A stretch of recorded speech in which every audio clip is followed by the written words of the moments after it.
The 9 Days Why Jews Refuse to Forget.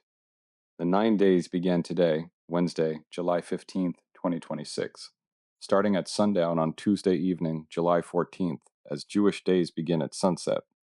They run through the morning of Tisha B'Av, the ninth of Av, which falls on July 22nd through 23rd, 2026, from sundown Wednesday to nightfall Thursday. Most cultures have a season of mourning. Americans have Memorial Day, Christians have Good Friday, nations have anniversaries of attacks, wars, assassinations, and tragedies. Families have yahrzeits, even if they do not call them that. A date comes around, the air changes, and suddenly history is not history anymore. It is sitting at the kitchen table asking why nobody saved it a seat. Judaism has that too. We call this period the 9 Days. Yes, it sounds like a Liam Neeson movie where he has to extract a Torah scroll from Rome before sunset. It is not that. The 9 days are the first 9 days of the Hebrew month of Av, leading up to Tisha B'Av, the ninth of Av. It is the saddest day on the Jewish calendar. It commemorates the destruction of both ancient Jewish temples in Jerusalem, the first temple by the Babylonians and the second temple by the Romans. Over time, other Jewish catastrophes became connected to this same period too: exile, persecution, expulsion, loss. In other words, Judaism looked at history and said, let's not pretend this didn't happen. Very Jewish. For anyone who did not grow up with this, the temple was not a fancy synagogue with a gift shop. It was the beating heart of Jewish sovereignty, worship, and peoplehood in one place. Jerusalem was not symbolic in the vague way people put inspirational quotes over sunsets. It was real, it was central, it was home. When the temple was destroyed, the Jewish people did not simply lose a place of worship. We lost sovereignty, we lost our center. We were scattered across empires that often tolerated us just long enough to tax us, blame us, exile us, or kill us, and yet we remembered. That is the thing about Jews. We are terrible at forgetting, absolutely awful. Olympic level bad at it. Other civilizations built monuments. We built memory into the calendar. During the 9 days, many observant Jews avoid meat and wine, do not listen to live music, avoid unnecessary celebrations, postpone major purchases, and generally lower the emotional volume of life. On Tisha B'Av itself, traditional Jews fast, sit low to the ground, read the Book of Lamentations, and mourn. For non-religious Jews, this may sound foreign. Maybe you grew up with bagels, sarcasm, and a grandmother who treated just one more bite as a moral imperative.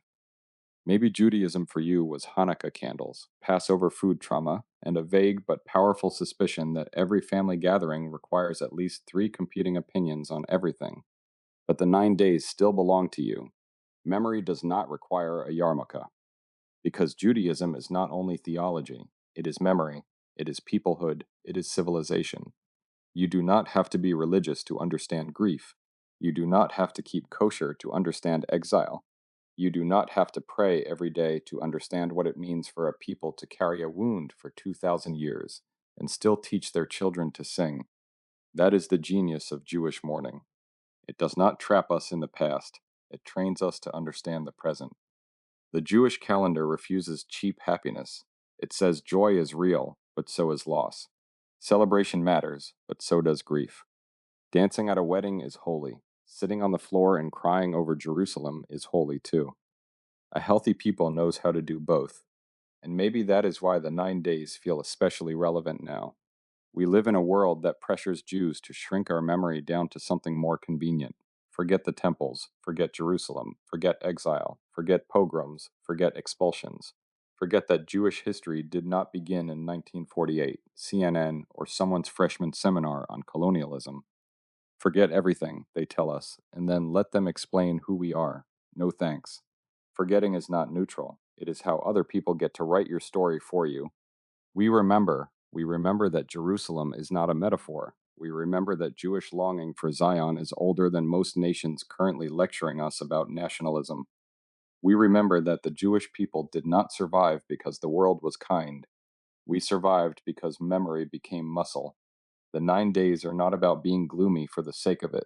They are not Jewish emotional CrossFit with a rabbi holding a stopwatch. They are about refusing amnesia. They are about saying, something was broken here. Something sacred was lost, a people was scattered, a home was burned, and pretending otherwise is not enlightenment, it is erasure. But Judaism never ends in ashes. That is the part people miss. We mourn Jerusalem because we still believe in rebuilding. We fast because we still believe hunger can teach us. We sit low because humility is sometimes the only honest posture before history.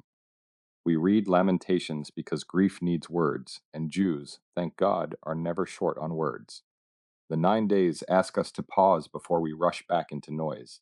They ask non Jews to understand that Jewish memory is not stubbornness, it is survival. They ask secular Jews to understand that even if you do not observe the rituals, the story is still yours. And they ask all of us to remember this: a people that mourns its destroyed home for 2,000 years has not moved on. It has stayed faithful. That is not weakness. That is love with a very long memory. If you enjoy my writing, support me by buying my book, Screaming into the Void, available on paperback or Kindle on Amazon.com.